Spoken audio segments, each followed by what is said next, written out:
Welcome to The Buzz. I'm Christopher Conover.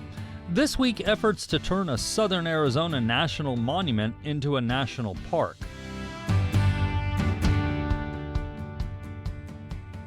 A bill to change Chiricahua National Monument in Cochise County into a national park is working its way through Congress. It passed a U.S. Senate committee on unanimous consent in May. It still needs a vote by the full chamber, however. In the U.S. House, an identical proposal is still awaiting committee assignments in that chamber. If the bill makes its way through both the House and Senate and is signed by the president, Chiricahua would join Grand Canyon, saguaro, and petrified forest with the national park designation in Arizona. To start our show today, we talked with Senator Mark Kelly about the bill he co-sponsored with the state's other senator, Kyrsten Sinema. I started by asking him why the push to change Chiricahua's designation. I think for folks who have visited the Chiricahua National Monument, it's pretty evident. I mean, this is a natural wonder. It is very unique, not only unique to Arizona, but unique to our country. There's very few places that have this kind of geology, and a lot of folks visit it. The idea here is to make a fourth national park in the state of Arizona. It's going to create jobs in the region. It's going to result in more tourists coming to the state and specifically to southeast Arizona. So this is a win for everybody, and it's supported by a wide range of local government and tourism organizations. One of the arguments in favor of it is national parks bring more tourists. Is that something that you've seen in your research that is kind of backed up by the numbers that once it goes to national park, more people find out about it and want to come see it? Yeah, exactly. There are millions of folks across the country that visit national parks every year. A lot of those folks, they look for new parks to go to. And this will be a new one. Chiricahua National Monument in 2020 got about, I think the number was about 45,000 visitors. In 2022, it went up to about 60,000, which is a lot of folks. I don't think it's a all-time high for Chiricahua, but we would expect more to come because this is a park. It's in a beautiful area of Cochise County, as you and I well both know. But the road out to Chiricahua, it's not a big road. If we're getting more visitors, that road might have to be expanded. Is there money in the bill, or does the Park Service help with that to expand roads infrastructure to handle more people, or is that going to end up on Cochise County or the state? Well, I mean, we'll have to, examine what the needs are. We passed this rather large bipartisan infrastructure bill last Congress. So there is money available for infrastructure projects. They've got to compete for the funding. There's often state match funds required, but this could get into, that process or a number of other ways to improve infrastructure out to the park. You're right. It's probably not up to what it would need if it got a dramatic number of visitors, but we'll probably see an increase. And then if there's a need, that's something we can work on. This isn't the first time that the Southern Arizona delegation, the Arizona delegation, has tried to get Chiricahua National Monument turned into a national park. You've even tried before, but this time it feels like it's got some traction. What's different? Well, I was able to get it through the committee in the Senate much sooner, like at the beginning of the Congress. So we have more time for the rest of the process. The Republican-controlled House, having bipartisan support, seems like we'll get it through the committee. We can get it onto the floor, get it voted on. So the path is clearer, and on top of that, we have more time to get it done. At the end of each Congress, it's like you got to start all over again. It doesn't make a ton of sense to me that we actually do that, but that's the way the current process works. In my 2.5 years in the United States Senate, my observation is, the rules are, they can be challenging at times. Things take longer than they should. It's not always in the best interest of the American people for that to be the case. I often think that if my former job at NASA, if NASA had the rules of the United States Senate, the rocket ship would probably never leave the launch pad. There may be those who look at the economics of this and say, wait a minute, those mountains have been historically mined. They're not being mined right now, but there are a lot of new mines coming into southern Arizona as we look for rare earth metals to help us go green for electric vehicles and things like that. And this could tie that up and make it more difficult. Do you have any thoughts on that? Well, I mean, we're a mining state. Copper and other minerals are incredibly important to our economy. They're also really important to the country. And if we're going to transition to a green energy economy, especially in transportation, we have to have access to these minerals. Yesterday, I was with the Secretary of Energy, and we visited a company called Li-Cycle. And what Li-Cycle does is they recycle batteries. You know, they break up the batteries. They then take it down to its constituent parts, and they resell those. The CEO of the company calls it urban mining. That can be and will continue to be a growing part of the mineral supply in our country. You know, at the same time, we're going to continue to we'll have a need to mine, you know, things like copper, cobalt, nickel. But there are certain areas, you know, Grand Canyon, you know, Saguaro National Park, Petrified Forest, and now soon, hopefully, Chiricahua National Park instead of National Monument, that are so unique. I think they deserve and should have an extra level of protection. Thanks so much for spending some time with us. Chris, thank you very much for having me on. I really appreciate it, and I look forward to talking to you again soon. That was U.S. Senator Mark Kelly, a co-sponsor of the legislation to upgrade the status of Chiricahua National Monument. The sponsor of the identical Chiricahua bill in the House is Representative Juan Ciscomani, whose district includes the Chiricahua National Monument. I started our conversation by asking him why he thinks the bill could make it through this time as compared to two previous efforts. Well, I'm not sure why it didn't get through last time. I can only talk about the efforts that were at this time. And, of course, we have bipartisan support on this, bicameral support as well. So I actually feel very optimistic that we can get this through. This is a divided Congress that we're dealing with, of course, the House being Republican, the Senate being Democrat, and obviously the White House also being Democrat. Bills that can get through are going to have bipartisan support. And this one does, and it really should. This is one of those bills that just makes sense.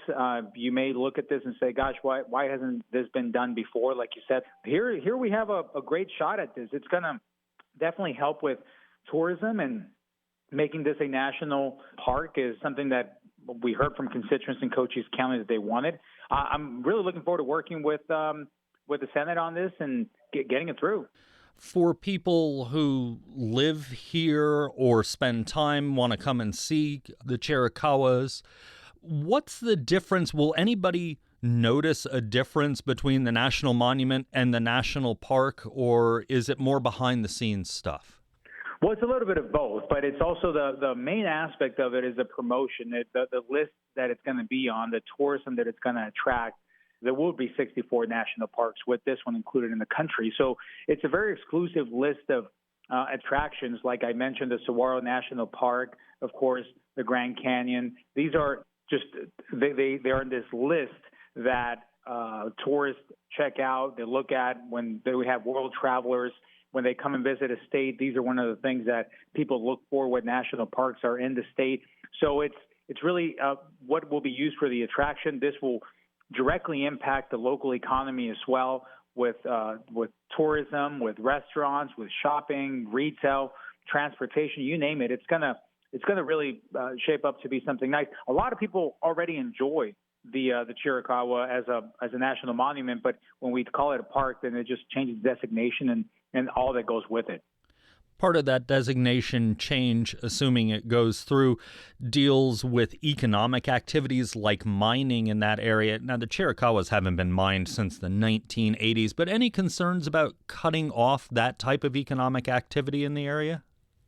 I haven't heard concerns on that. The local leaders in Cochise County have long sought for this change in Chiricahua to the national park because they've determined that it would lead to a boost in tourism. And when you look at what's driving a big part of the economy in Cochise County, it is that. It's from Tombstone to Douglas. with the cross-border tourism that we see there to Sierra Vista, which is the key city, the largest city in Cochise. I mean, tourism is a big driver for the economy for Cochise County and for Arizona overall, because you got to remember that Arizona offers so many beautiful sites. You can get hiking, and you can get ranges, and you can get cycling, and you can get golf, and you can get all kinds of things in just one state, which is mostly all within one day's driving distance. And I got to say, even if it's a beach, you can go to Rocky Point, which is only an hour away from the border here into Mexico. So really, Arizona offers a whole bunch of attractions, and this adds on to that. So yeah, tourism is a big factor and a driver of it. You mentioned earlier when we were talking that this is a bipartisan, bicameral effort. You are the primary sponsor in the House. How did you get involved with Senator Kelly, who's one of the primary sponsors in the Senate on this, and a Democrat? Well, I think that just shows the willingness that both sides have at moments to work with each other. This is something that we were able to find common ground on. We're not going to agree on everything, and that's clear, and that's obvious for a lot of reasons. We are going to have, and we do have, our disagreements in a variety of areas. This, however, is one that we can find common ground in, and this is also with Senator Kelly, but also Senator Sinema.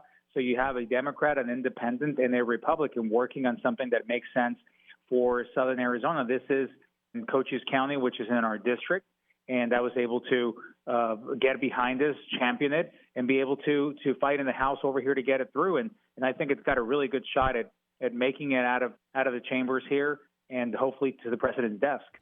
You mentioned Senator Sinema. She is working on a bill with Congressman Grijalva to designate an area near the Grand Canyon as part of a national monument. Do you have any thoughts on that?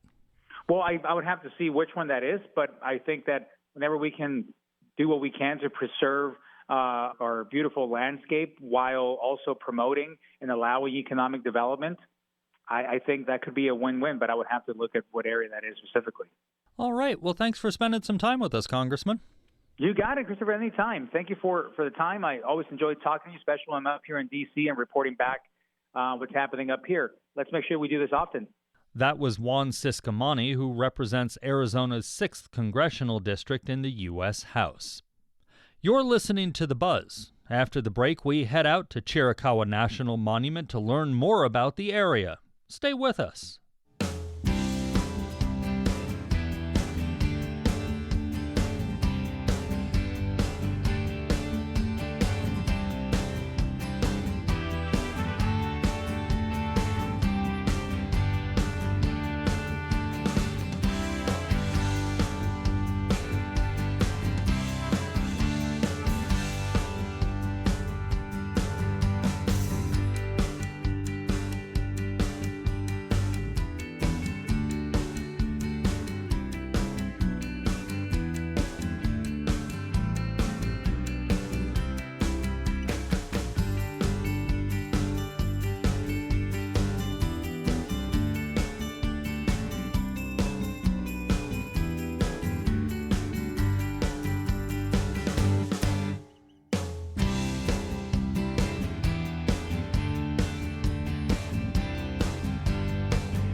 Welcome back to The Buzz. I'm Christopher Conover.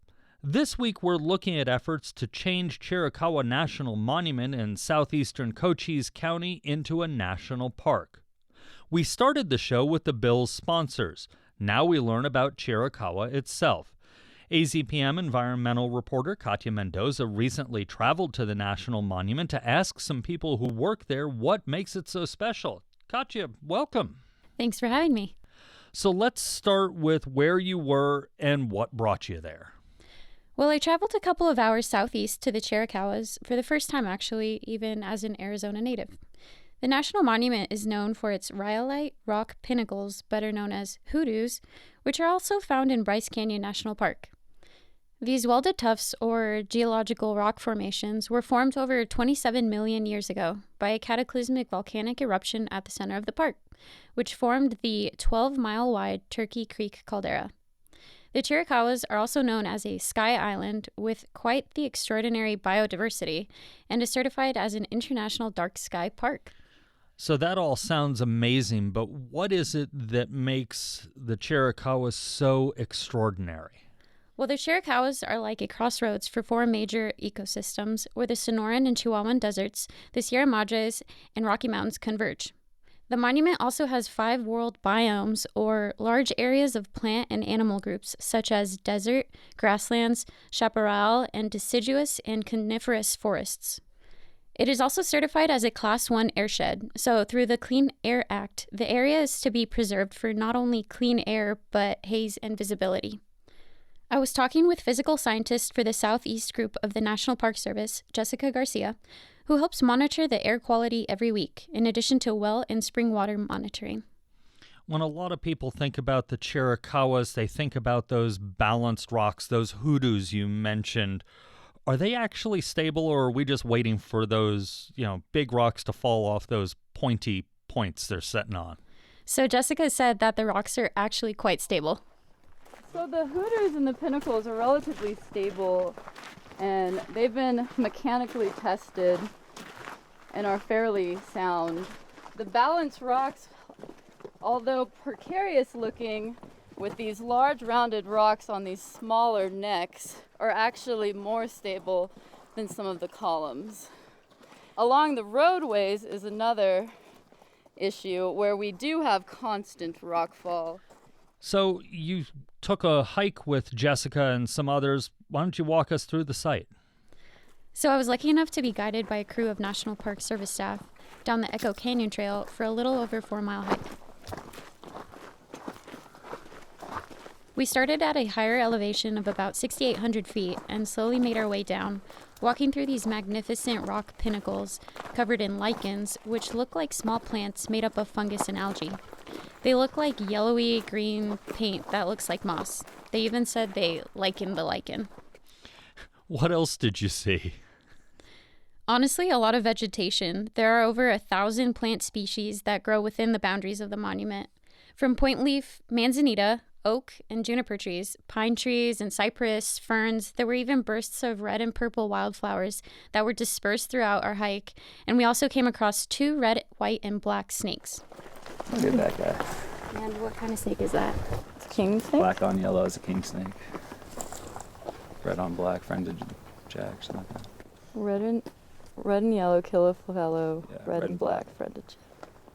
We do have coral snakes in all of 3 of our parks, but they're rarer than I the did king get to see snakes. one last week when I was hiking the trail. That was the first coral snake I've seen in the park. But they do exist. They just don't like us very much. Yeah. There's also a raven's nest, They get really upset every time I'm here. Mexican blue jays. Unfortunately, nothing furry and friendly. We missed out on coatis, black bears, and the lone jaguar that roams throughout the mountains. But I will be back. 4 miles down from 6,800 feet. This does not sound like the easiest hike in the world.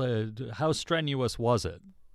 I'd say we only faced one obstacle on the trek. Little creek bed crossings. Then we're going to start our uphill. It's about a 1/4 mile up uphill. Oh, so sorry. I'm awake now.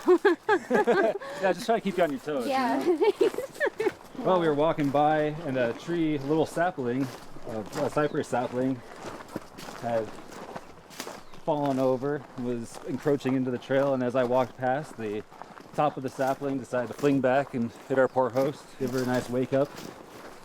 So I decided I should probably cut it out. I got a mouthful of what kind of plant?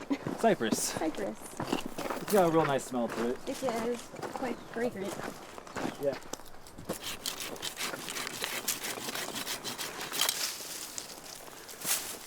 We've talked about the geological history of the area. What's the human history? Well, to start, many of the trails, including parts of the one we were on, were created by the Civilian Conservation Corps during the 1930s, thanks to the New Deal. And before that, Buffalo soldiers were stationed near Bonita Canyon as part of the U.S. government's effort to capture the Chiricahua, Apache, Medicine Man, and rebel Geronimo. There's just so much history, both geologically and culturally speaking, which I think is really cool and speaks to the monument's unique personality. The monument itself is a designated wilderness area. So what that means is that there's specific criteria that trail maintenance has to follow in order to basically maintain the wilderness's integrity. I spoke with lead mason at Chiricahua, Carl Stetter, who we heard from earlier, and here's what he had to say about the CCC.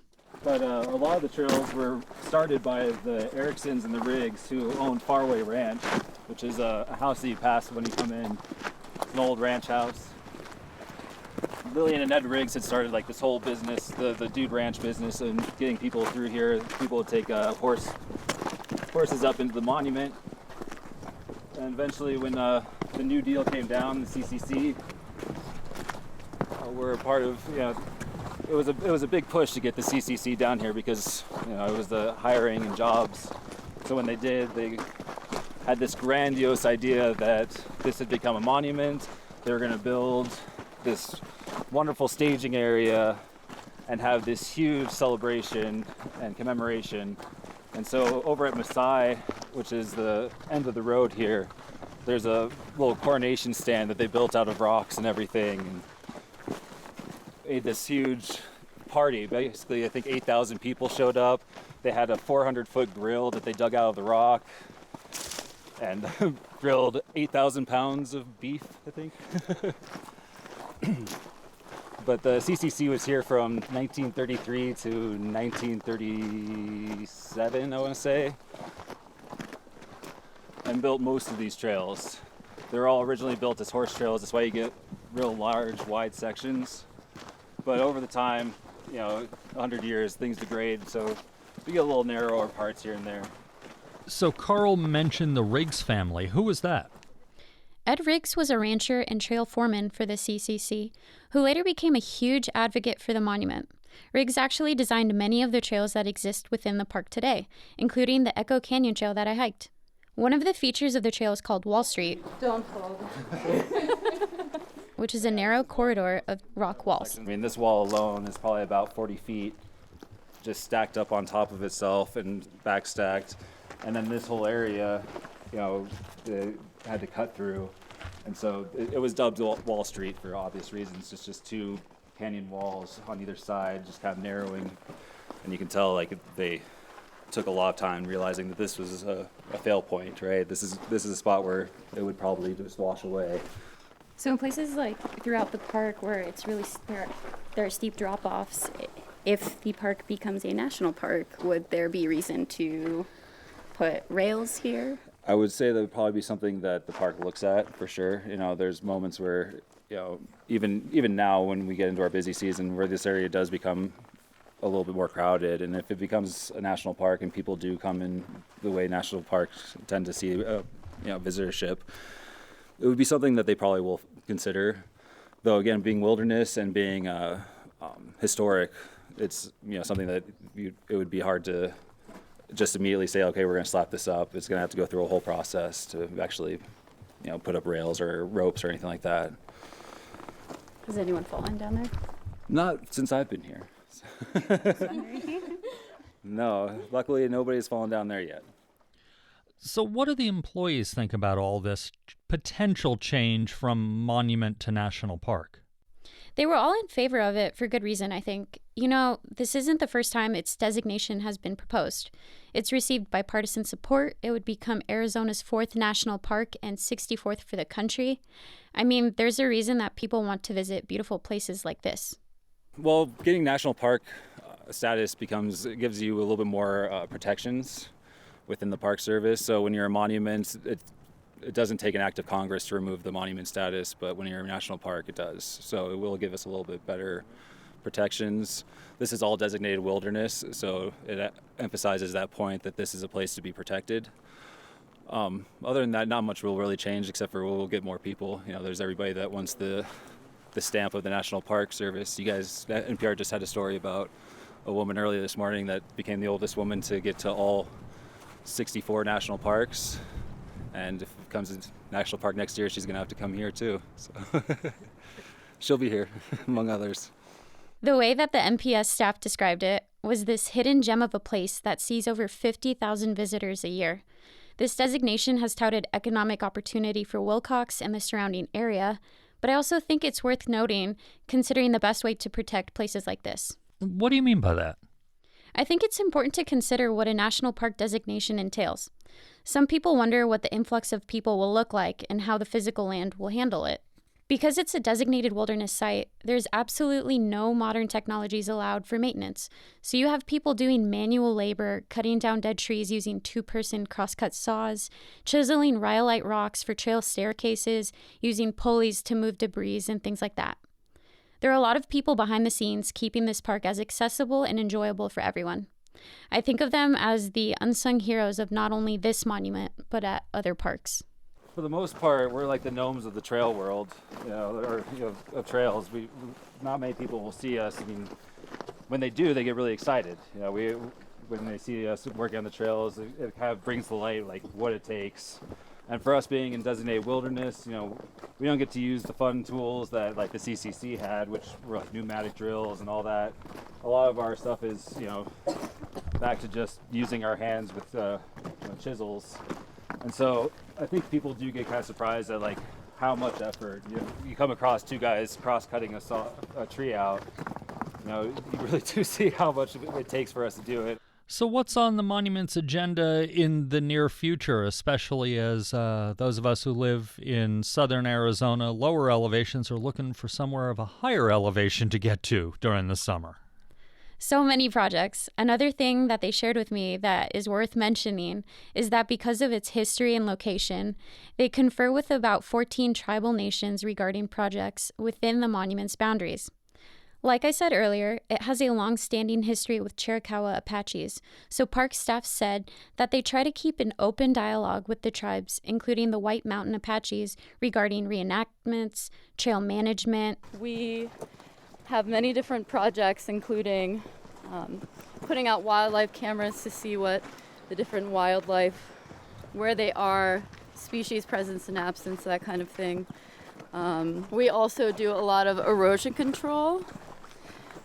As coming up the road, you could see we had a lot of rockfall areas, and so we kind of do stability for those areas with different methods of seeding and hydro seeding and stabilization, working closely with trails and maintenance. All right, Katya, thanks so much for spending a day out in Chiricahua and bringing it back to us. Anytime. And that's the buzz for this week.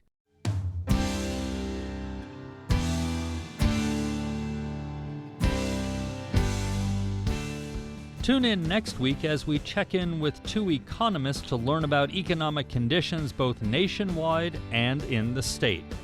You can find all our episodes online at azpm.org and subscribe to our show wherever you get your podcast. Just search for The Buzz Arizona. We're also on the NPR app. Zach Ziegler is our producer with production help from Desiree Tucker. Our music is by Enter the Haggis. I'm Christopher Conover. Thanks for listening.